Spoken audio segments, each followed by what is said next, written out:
Guys इस lecture में हम स्टार्ट करने वाले हैं कैपिटल बजटिंग के सम्स। तो मेरे पास यहाँ सामने क्वेश्चन है, क्वेश्चन नंबर 1। मैं ट्राई करूँगा कि बहुत ज़्यादा डिटेल में इसे समझा सकूँ ताकि जितना भी आपने पढ़ा हुआ है वो वापस से एक बार पॉलिश हो जाए। So question number 1, Ankur company is considering to invest 1,80,000 in a capital project. मतलब उसका जो इन्वेस्टमेंट वैल्यू है, जो प्रोजेक्ट वैल्यू है, वो है 1,80,000।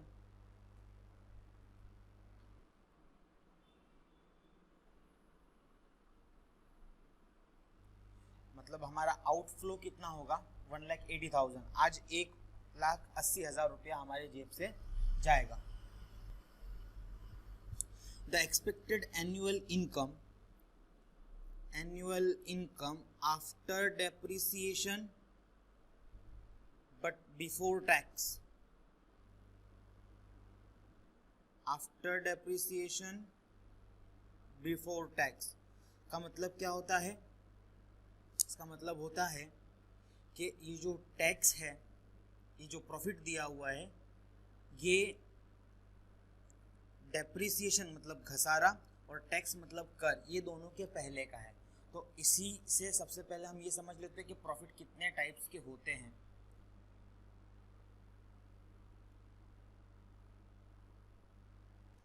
तो एक प्रॉफिट होता है जिसको हम बोलते हैं PBDT, profit before depreciation and tax. इसमें से डेप्रिसिएशन जाता है तो हमको मिलता है PBT, इसमें से टैक्स जाता है तो हमको मिलता है PAT,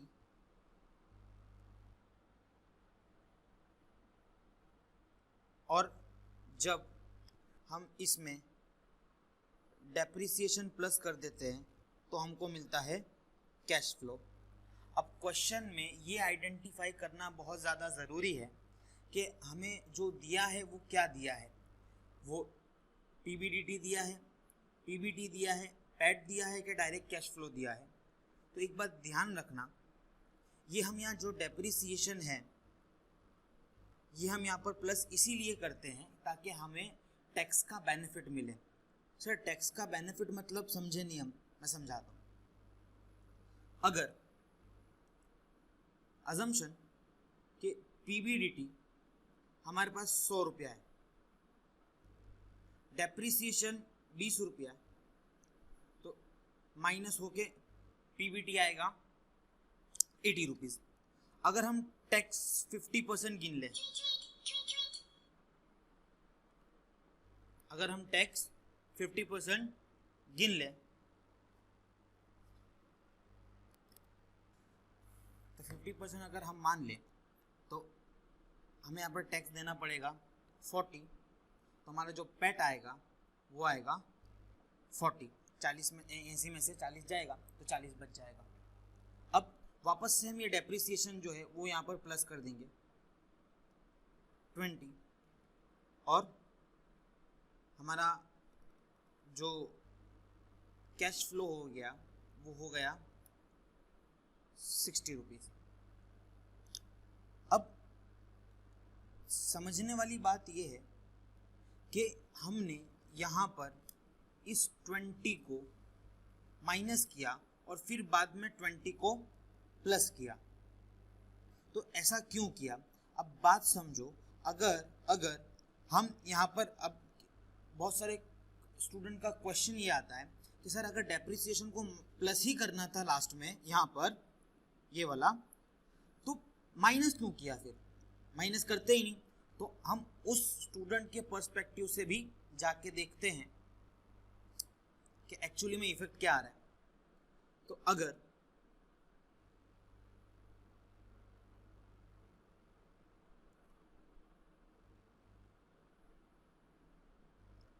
PBDT 100 रुपया है, वही जो सेम अमाउंट जो हमने पहले ली थी, यहाँ पर मैं नहीं करूँगा। स्टूडेंट मना कर रहा है कि सर माइनस क्यों कर रहे हो, फिर प्लस करना है तो फिर नहीं कर रहा हूँ, तो यहाँ पर आ गया 100 रुपया। अब टैक्स 50% है तो परसेंटेज पे होता है, टैक्स 50%, इसका कितना आएगा, इसका टैक्स आएगा 50, तो पैट कितना बचेगा 50। अगर बराबर से ध्यान दो तो यहाँ पर 60 आया और यहाँ पर 50 आया, 10 रुपया कम आया। 10 रुपया क्यों कम आया, क्योंकि हमने यहाँ पर डेप्रिसिएशन का टैक्स बेनिफिट नहीं लिया। मतलब ये जो 20 रुपीज़ था इस पर गवर्नमेंट ने हमको 50% टैक्स माफ़ किया, क्योंकि ये हमारा खर्चा बना था। अब अगर खर्चा बना था इसका मतलब कि इस 20 का 50%, जो 10 रुपीज़ है, देखो यहाँ पर गैप भी 10 रुपीज़ का ही है, वो 10 रुपीज़ हमको बेनिफिट हुआ था। तो इसके लिए हम पहले डेप्रिसिएशन माइनस करेंगे और बाद में डेप्रिसिएशन पैट के बाद में उसको प्लस करेंगे। अच्छा, जिस क्वेश्चन में टैक्स दिया ही नहीं है, जिस क्वेश्चन में टैक्स दिया ही नहीं है, हम वहां पर कुछ नहीं करेंगे। ये जो हमारा पीबीटी होगा वही हमारा कैश फ्लो होगा। ये जो हमारा पीबीटी है वही हमारा कैश फ्लो होगा। क्यों? क्योंकि ये हम इतनी जफामारी क्यों कर रहे थे, डेप्रिसिएशन, सॉरी, ये पीबीडीटी जो होगा, ये जो पीबीडीटी है वही हमारा कैश फ्लो होगा। हम इतनी जफामारी क्यों कर रहे थे, सिर्फ इसलिए कि हमको टैक्स का बेनिफिट मिले। आई होप समझ पड़ी आपको। तो यहाँ पर कौन सा वाला प्रॉफिट दिया हुआ है, annual income after depreciation but before tax. इसका मतलब ये वाला है। ईयर 1 में कितना आएगा बताया हुआ है 2, ये एस्टिमेशन होता है। अच्छा, फिर क्या लिखा हुआ है कि 20% depreciation may be taken as a written down value method.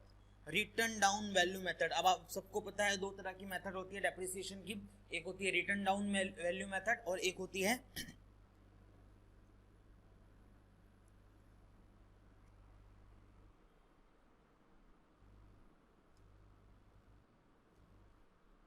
Written down value method और एक होती है फिक्स्ड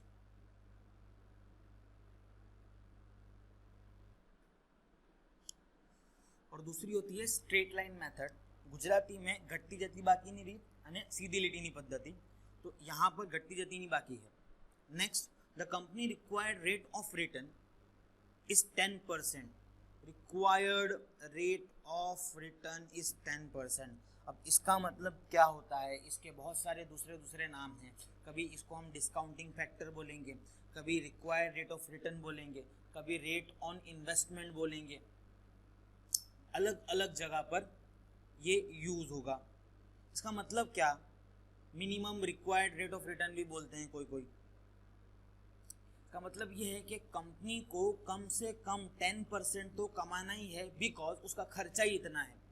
वो मार्केट से जहाँ से पैसा लेके आई है उसका इंटरेस्ट रेट ही 10% है। तो अगर उसको कोई भी काम करना है तो 10% से एटलीस्ट 10% तो कमाना ही पड़ेगा, उससे ज़्यादा कमाए तो ज़्यादा अच्छा। And page 40% tax rate. You are required to evaluate the project according to each of the following methods.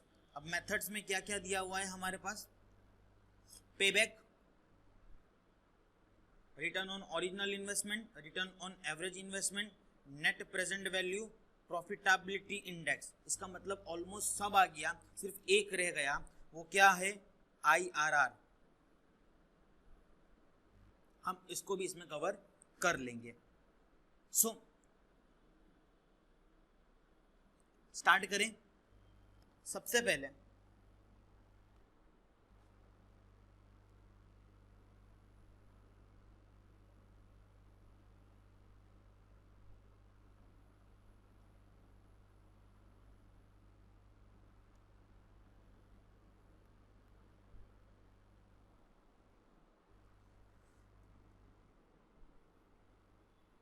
Question number 1,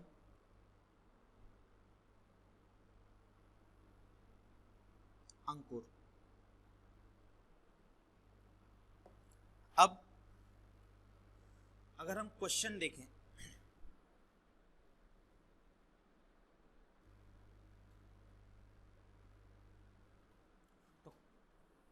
question में हमें डेप्रिसिएशन निकालने का बोला है, निकाला हुआ नहीं है, तो सबसे पहले हम डेप्रिसिएशन का कैलकुलेशन कर लेंगे।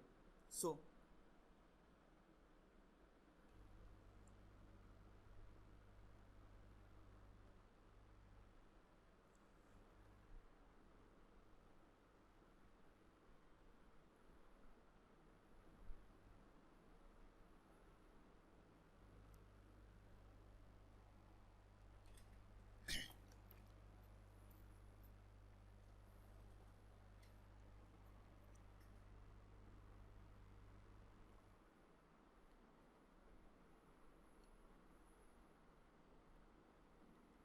calculation of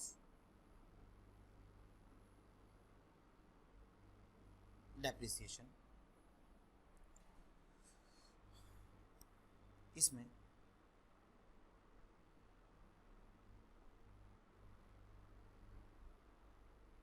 सबसे पहले चीज हम लिखेंगे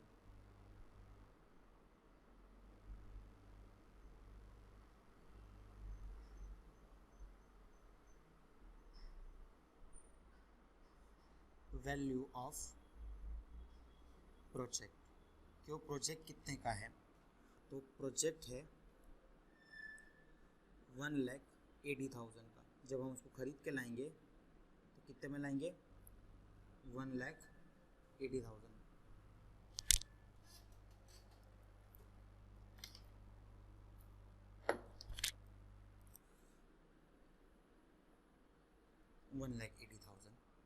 माइनस डेप्रिसिएशन। फर्स्ट ईयर में हम डेप्रिसिएशन कैलकुलेट करेंगे एट द रेट, कितना परसेंट डेप्रिसिएशन दिया था,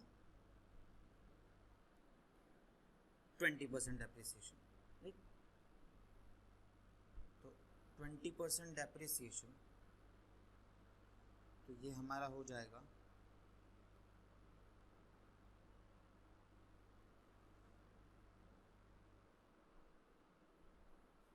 20% फर्स्ट ईयर। तो 1,80,000 का 20% आएगा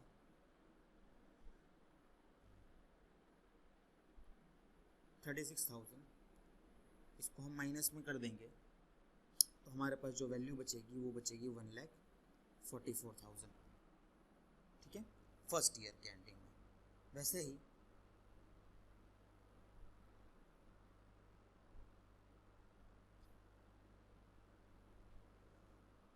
सेकंड ईयर में डेप्रिसिएशन देंगे, माइनस डेप्रिसिएशन रेट सेम रहेगा 20%, सेकंड ईयर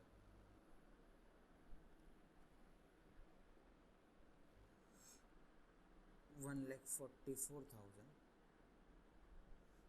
इसका 20% आएगा 28,800, माइनस कर देंगे 28,800 है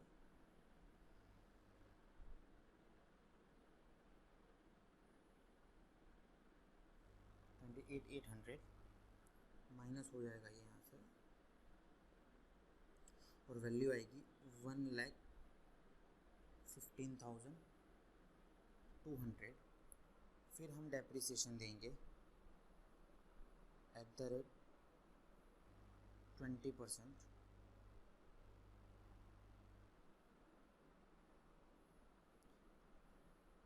थर्ड ईयर। तो इसका डेप्रिसिएशन 20% आएगा 23040। इसको भी हम यहाँ से माइनस कर देंगे तो हमारी जो रिटर्न डाउन वैल्यू है वो आएगी 92,160, minus depreciation at the rate 20% fourth year is equal to 18,432।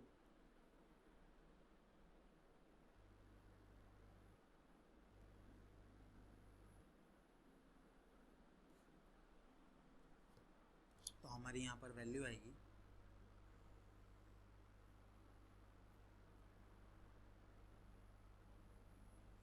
पर वैल्यू आएगी 73,728।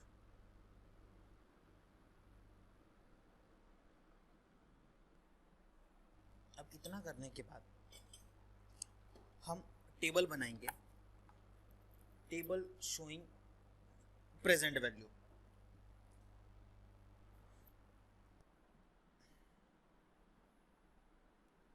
तो हमको हर ईयर का डेप्रिसिएशन मिल चुका है। अब हमें टेबल बनाना है। टेबल कितने लाइंस का बनेगा वो डिपेंड करता है कि डेटा कहाँ से दिया हुआ है और कितना दिया हुआ है।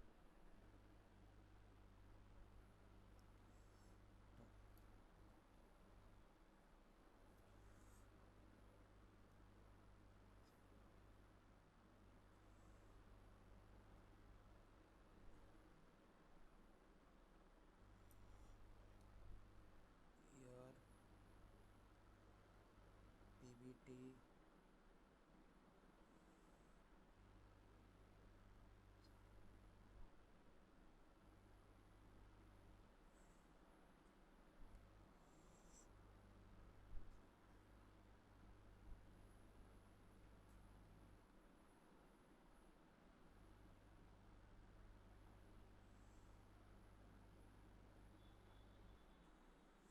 तो पहला वाला बनेगा ईयर, फिर पीबीटी, फिर टैक्स, फिर पैट, फिर डेप, फिर ये वाला हम यहाँ पर बनाएंगे।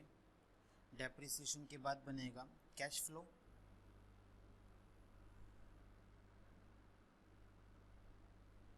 और उसके बाद बनेगा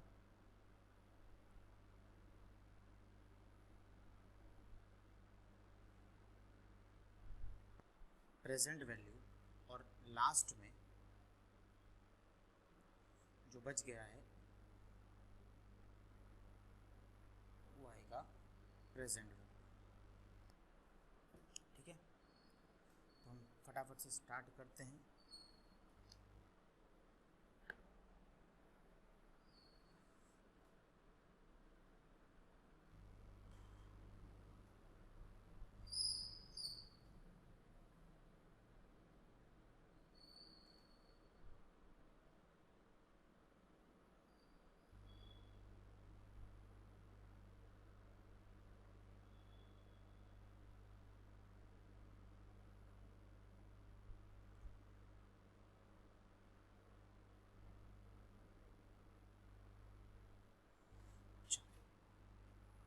रूलर का काम तो हो गया अपने। अब हम स्टार्ट करेंगे। कॉलम के पहले नाम लिख देते हैं।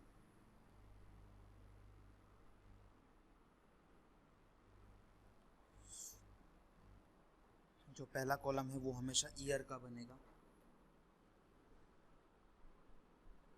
ईयर। दूसरा कॉलम क्योंकि हमें पीबीटी दिया हुआ है तो पीबी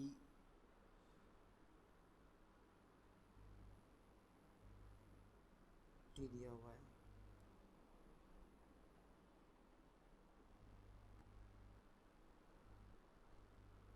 चेक कर लें एक बार।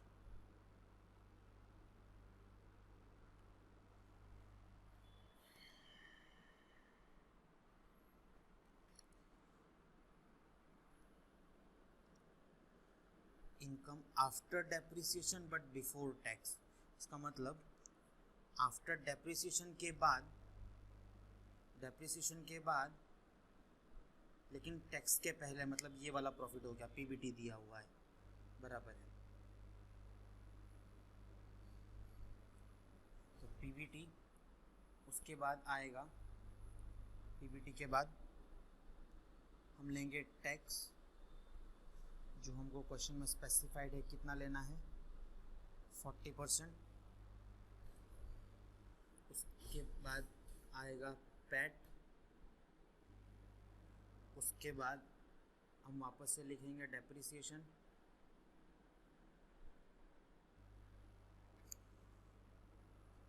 कैश फ्लो के बाद हम यहाँ पर लिखेंगे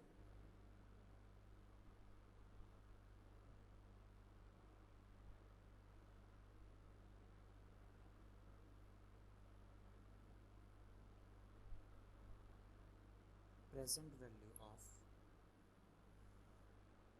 1 रुपी, और रेट क्या है जो हमारा रिक्वायर्ड रेट ऑफ रिटर्न था वो है 10%, ठीक है।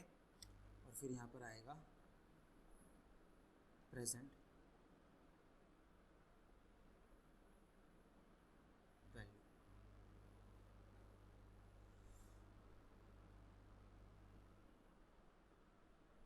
प्रेजेंट वैल्यू, ठीक है। तो कितने कॉलम बनाने थे हमारे को?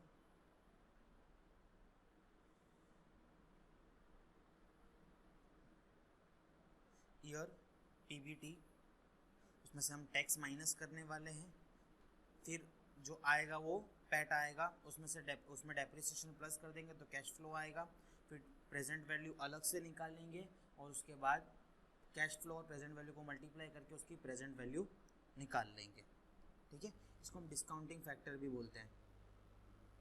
नाउ अब हम स्टार्ट करेंगे सम, जिस तरह से डेटा दिया हुआ है उस तरह से। जो क्वेश्चन है, क्वेश्चन का पीडीएफ मैं आपको इंस्टाग्राम और टेलीग्राम दोनों जगह दे दूंगा।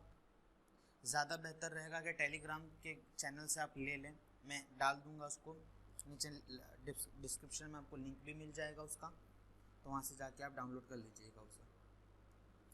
सो हम स्टार्ट करें सबसे पहले तो ईयर 1, ईयर 2, ईयर 3, ईयर 4, 4 साल का ही डेटा दिया हुआ है।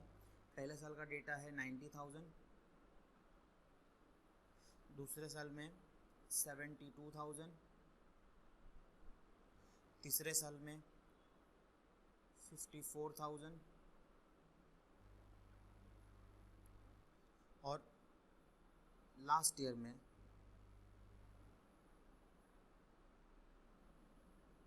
30,000। अब हमको टैक्स निकालना है 40% का, टीबीटी का 40%। तो पहले का 90,000 का 40% आएगा 36,000, 72,000 का 40% आएगा 2,88,000, सॉरी 28,800, इसका आएगा 21,600, इसका आएगा 14,400। अब हम क्या करेंगे,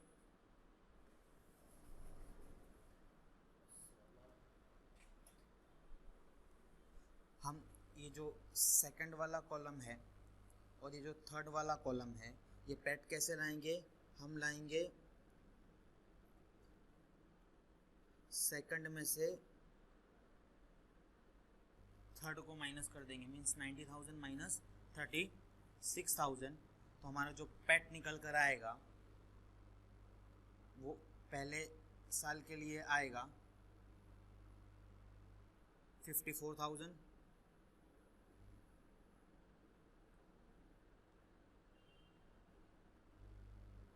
दूसरे साल के लिए आएगा 43,200, तीसरे साल के लिए आएगा 32,400 और चौथे साल के लिए आएगा 21,600। अब हमेशा याद रखना, जो पैट वाला कॉलम है इसका हमें टोटल की ज़रूरत पड़ेगी, तो सिर्फ इसका टोटल करना है और आगे एक कॉलम आएगा उसका टोटल करना है, बाकी किसी की टोटल करने की ज़रूरत नहीं है हमें। इसका टोटल आएगा 1,51,200, ठीक है। और डेप्रिसिएशन जो हम कैलकुलेट करके लाए थे, जो ऊपर है हमारे पास, ये हर ईयर का लिखते जाएंगे, जो 36,000, 28,800, 23,000 ये वाले, ठीक है। तो हम लिखते ही जाते हैं। अब ये कैलकुलेट करके लाए थे हम पहले, तो सबसे पहले है 36,000, फिर है 28,800, फिर है 230,40, फिर है 18432। इसका टोटल करने की हमको ज़रूरत नहीं है। कैश फ्लो कैसे आएगा? तो कैश फ्लो ये जो फोर्थ कॉलम है और ये जो फिफ्थ कॉलम है, इसको हम प्लस कर देंगे तो 4 + 5 इक्वल टू क्या हो जाएगा 6। ये अलग तरह का मैथ्स है पर है, क्या कर सकते हैं। सो अब हम क्या करेंगे, 54,000 प्लस 36,000 कर देंगे तो हमारी जो वैल्यू आएगी वो आएगी 90,000।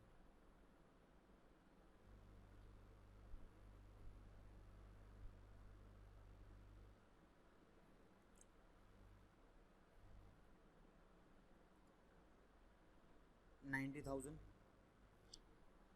43,200 प्लस 28,800 तो हमारी जो वैल्यू आएगी वो आएगी 72,000। जब ये दोनों को प्लस करेंगे तो वैल्यू आएगी 55,440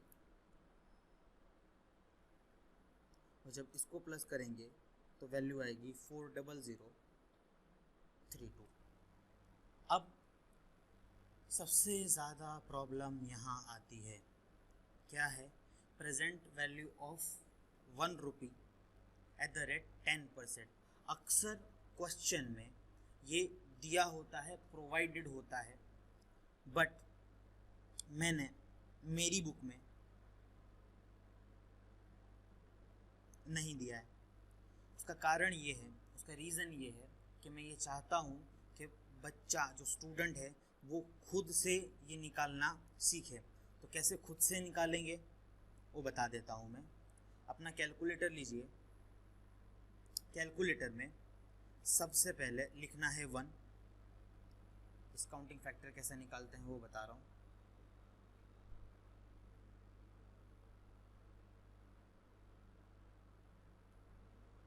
डिस्काउंटिंग फैक्टर कैसे निकालते हैं, तो सबसे पहले कैलकुलेटर में टाइप करना है 1, उसके बाद हमको लिखना है, डिवाइड करना है, डिवाइडेड बाय। अब हमेशा 1 तो रहेगा, पॉइंट भी रहेगा, जितना भी परसेंटेज दिया हुआ है हम उतना परसेंटेज लिख देंगे। यहाँ पर 10% है, 10% मतलब 0.1। इसका मतलब हम यहाँ पर क्या कर देंगे, इसमें ऐड कर देंगे, मतलब 1.1, और फिर हम एक बार इक्वल दबाएंगे। जब हम ऐसा करेंगे कि 1 डिवाइडेड बाय 1.1 तो हमारे पास कुछ वैल्यू आएगी, मैं दिखाता हूँ। करना है, सबसे पहले टाइप करना है 1, फिर है डिवाइड बाय और 1.1, क्या वैल्यू आई 0.909। देन एक और बार इक्वल टू दबाना है तो ये सेकंड ईयर की वैल्यू आ जाएगी 0.826।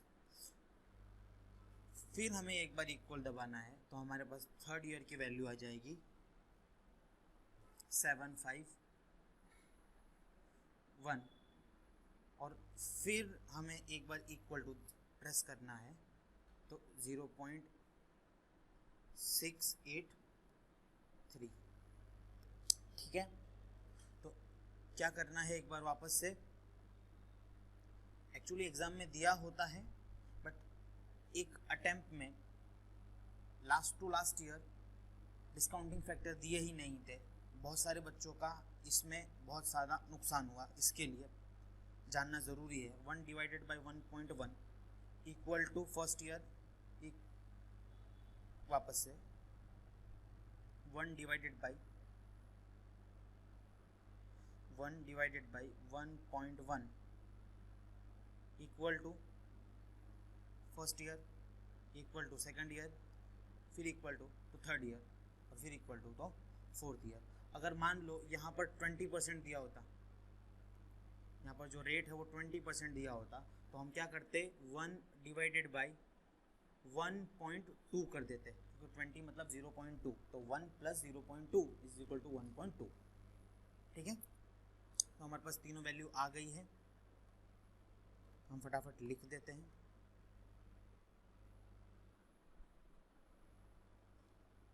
तो पहली वैल्यू है 0.909, 0.826, 0.751, और अब हम क्या करेंगे, प्रेजेंट कैश फ्लो को डिस्काउंटिंग फैक्टर के साथ मल्टीप्लाई कर देंगे, हमारे पास प्रेजेंट वैल्यू आ जाएगी। तो 90,000 इंटू 909 करेंगे, हमारे पास वैल्यू जो आएगी वो आएगी 81810। 72,000 मल्टीप्लाई बाय 0.826 तो आएगी 59472। फिर वैल्यू आएगी 41635। फिर वैल्यू आएगी 27341 और हमको इस कॉलम का टोटल ले लेना है।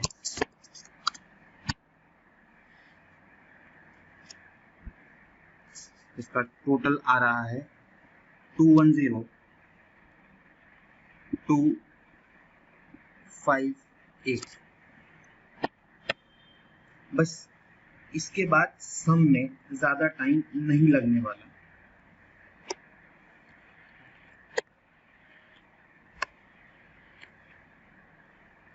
अगर ये टेबल गलत हुआ तो पूरा सम गलत हो जाएगा, इसलिए इस टेबल को बहुत ध्यान से बनाना। अब हम स्टार्ट करते हैं जो उसने मांगा है वहां से। सबसे पहले तो उसने मांगा है पेबैक।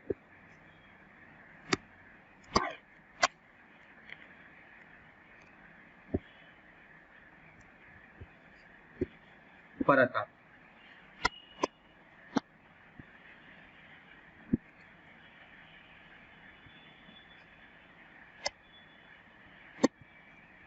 पेबैक पीरियड, परत। पेबैक पीरियड कैसे आएगा, हम क्या करेंगे, सबसे पहले लिख देंगे ईयर, फिर लिख देंगे कैश फ्लो। तो ईयर पहला, कैश फ्लो, और यहाँ पर लिखेंगे क्यूमुलेटिव कैश फ्लो। गुजराती में बोलूं तो संचयी रोकड़ प्रवाह। तो पहले साल का कैश फ्लो कितना है, कैश फ्लो चाहिए हमें, कैश फ्लो है 90,000। कौन सा 90,000, ये वाला नहीं, ये वाला 90,000 कैश फ्लो चाहिए, पीबीटी नहीं चाहिए, ध्यान देना। वैल्यू सेम, इसका ये मतलब नहीं कि यही वाला ही आएगा। सो फर्स्ट ईयर में कैश फ्लो 90,000, तो क्यूमुलेटिव में भी पहले साल में तो 90,000 ही आएगा। सेकंड ईयर में कैश फ्लो जो है वो है 72,000। तो क्यूमुलेटिव कैश फ्लो कितना हो जाएगा, 90,000 प्लस 72,000, इसका मतलब 1,62,000। और याद करो हमारा प्रोजेक्ट कितने का था, हमारा प्रोजेक्ट था 1,80,000 का। अब समझना ध्यान से, अगर अगला इंस्टॉलमेंट में मैं ले रहा हूँ 55,440, तो ये इसमें हम अगर ऐड करें तो 2,10,000 समथिंग, 12,000 समथिंग होगा, मतलब 1,80,000 से ज्यादा जा रहा है। तो जैसे ही 1,80,000 से ज्यादा जाएगा हम वहीं पर रुक जाएंगे, नेक्स्ट इंस्टॉलमेंट लेंगे नहीं, क्योंकि हमें एग्जैक्टली ये पता करना है कि हमारा 1,80,000 जो आज जा रहा है वो कितने दिन में वापस आएगा, उससे ज्यादा नहीं चाहिए, उतना ही रिकवर करना है। इसका मतलब हम यहाँ पर क्या कर देंगे, हम बोलेंगे भाई रुक जाओ, यहीं तक रुक जाओ, ये 2 साल हो रहे हैं, ये 2 इयर्स हो रहे हैं।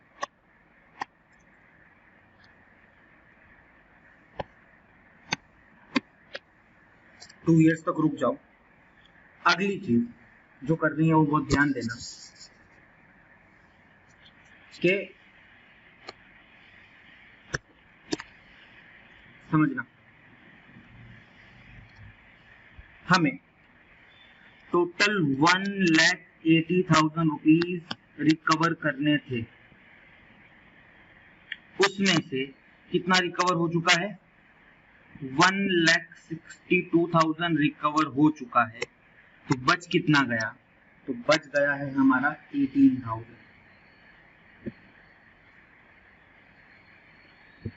डिवाइडेड बाय नेक्स्ट इंस्टॉलमेंट कितने का है। तो नेक्स्ट जो कैश फ्लो है वो है 54,440। 440 का, ये रहा 54 440 का, तो वो हम यहाँ पर लिख देंगे।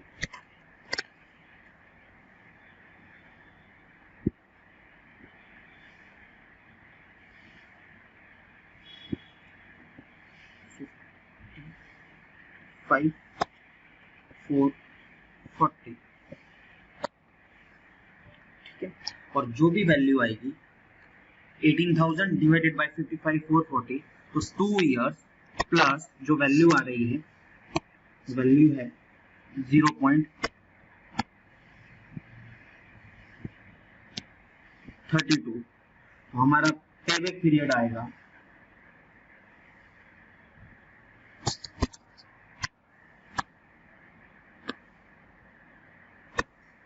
तो payback period is equal to 2.32 years, means 2.32 years में हमारा पूरा पैसा वापस आ जाएगा। अब हम ऐसे ही फटाफट सेकंड मेथड पर जाते हैं, जो है rate of return on original investment. Number 2, rate of return on original और टोटल इन्वेस्टमेंट, ओरिजिनल इन्वेस्टमेंट।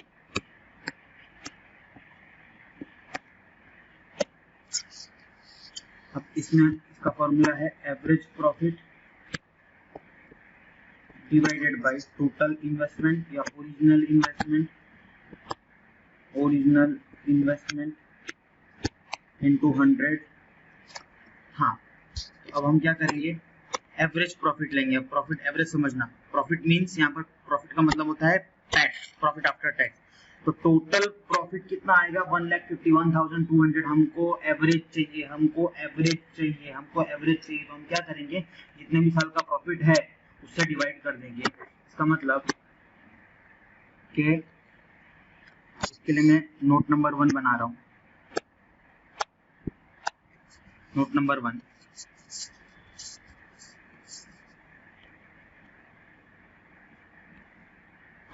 थोड़ी सी जगह छोड़कर, note number 1, average profit is equal to PAT divided by number of years. हमारा पैट है 1,51,200 डिवाइडेड बाय 4, क्योंकि 4 साल का है। तो हमारा जो एवरेज प्रॉफिट आया वो आया 37,800। अब हम इसमें ये वैल्यू रख देंगे,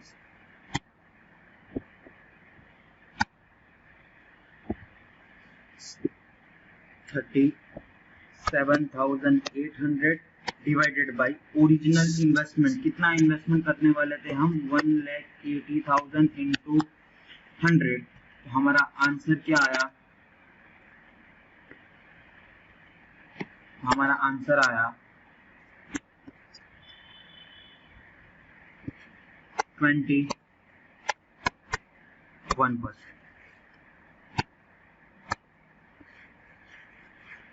21%।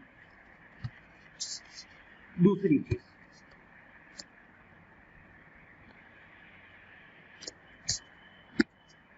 Third number, rate of return on average investment. अब इसमें चेंज कुछ नहीं होने वाला, ऊपर तो सेम रहेगा एवरेज प्रॉफिट और नीचे हो जाएगा एवरेज इन्वेस्टमेंट इनटू 100। सर्रास नफा भाग्य सर्रास रोकाण गुणिया 100। अब इसके लिए मैं नोट बनाऊंगा, क्योंकि ये तो हमारे पास ऑलरेडी एवरेज प्रॉफिट तो है, ऊपर लेकर आए वो। इसके लिए मैं बनाऊंगा नोट नंबर 2। थोड़ी सी जगह छोड़कर वापस जैसा पहले किया था। हम यहाँ बनाएंगे नोट नंबर 2। यहाँ पर आएगा हमारे पास इसका फॉर्मूला जो है वो है original investment plus scrap value divided by 2। हमारे पास स्क्रैप वैल्यू है नहीं, सिर्फ ओरिजिनल इन्वेस्टमेंट है। तो ओरिजिनल इन्वेस्टमेंट कितनी है? 1,80,000 प्लस 0 डिवाइडेड बाय 2। तो एवरेज इन्वेस्टमेंट कितना आया हमारे पास? 90,000। अब इसको हम इस फॉर्मूले में रख देंगे। तो एवरेज प्रॉफिट हमारे पास आया था 37,800। एवरेज इन्वेस्टमेंट हमारे पास आया 90,000 मल्टीप्लाई बाय 100। तो जो हमारा आंसर है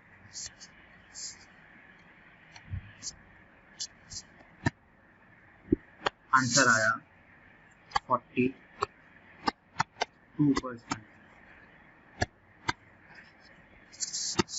42%। तो 3 चीज तो हो गई है। अगली चीज मेरी favourite, net present value.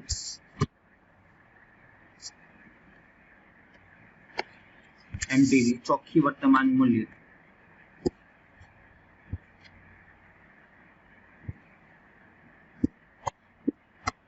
NPV sir N आता है इसलिए फेवरेट है? नहीं, इसलिए फेवरेट है क्योंकि ये बेस्ट मेजर है कोई भी प्रोजेक्ट को एक्सेप्ट या रिजेक्ट करने का। क्योंकि यहाँ पर हम हमेशा प्रेजेंट वैल्यू की बात करते हैं, जो कि बहुत ही अच्छा कंसेप्ट है। एक बार ये भी समझा देता हूँ डिटेल में।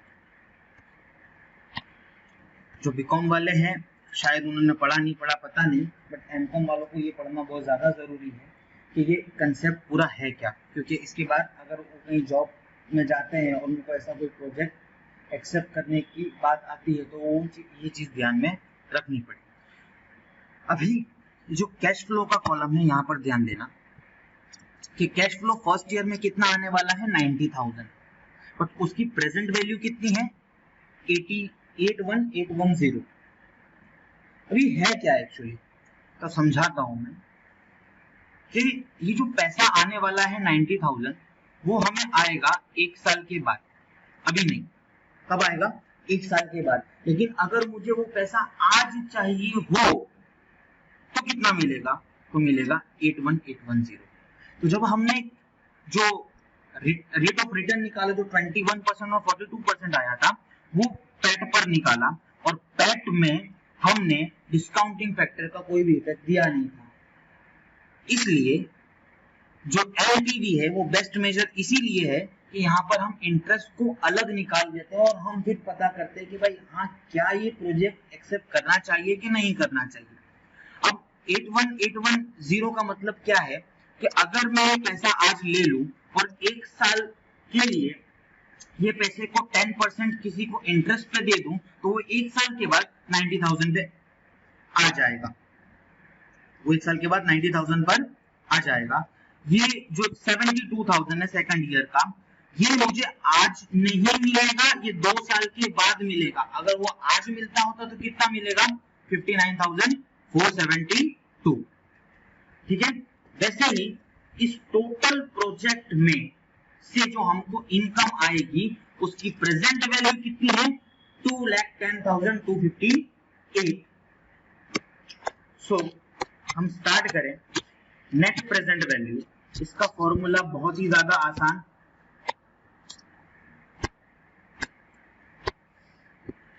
पीवीसीएल माइनस पीवीसीओ। कितना पैसा आया कितना पैसा गया? Present value of cash inflow minus present value of cash outflow. आज मेरे पास कितना पैसा आएगा? आज मेरे पास कितना पैसा आएगा? 90,000, 72,000, 52,000, 55,000, 40,000। गलत, ये नहीं आएगा। अगर मैं आज की बात करूं तो ये प्रेजेंट वाला कॉलम आएगा। इसका मतलब कितना पैसा आने वाला है मेरे पास, 2,10,258। मतलब वो जो प्रोजेक्ट है उसकी वैल्यू कितनी है,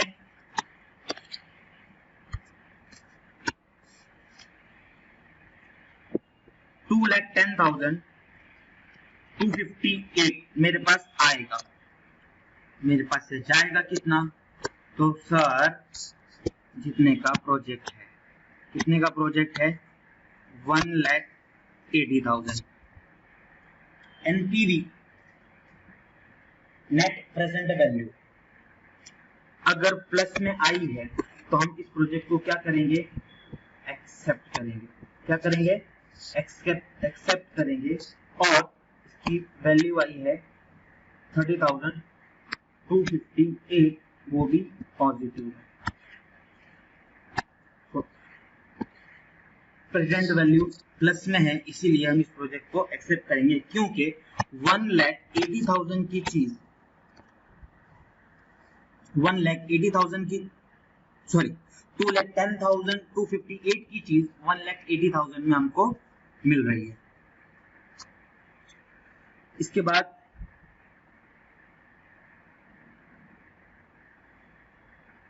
प्रॉफिटेबिलिटी इंडेक्स है,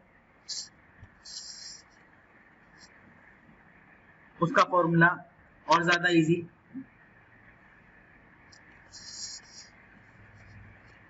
उसका फॉर्मूला जैसा हमने एनपीवी किया था उस तरह ही कुछ होगा। देखते हैं,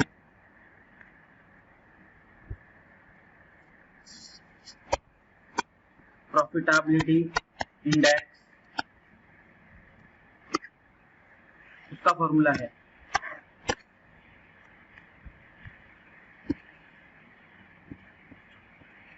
PVCI अपॉन PVCO, जो ऊपर माइनस किया था यहाँ डिवाइड कर रहे हैं, नथिंग एल्स।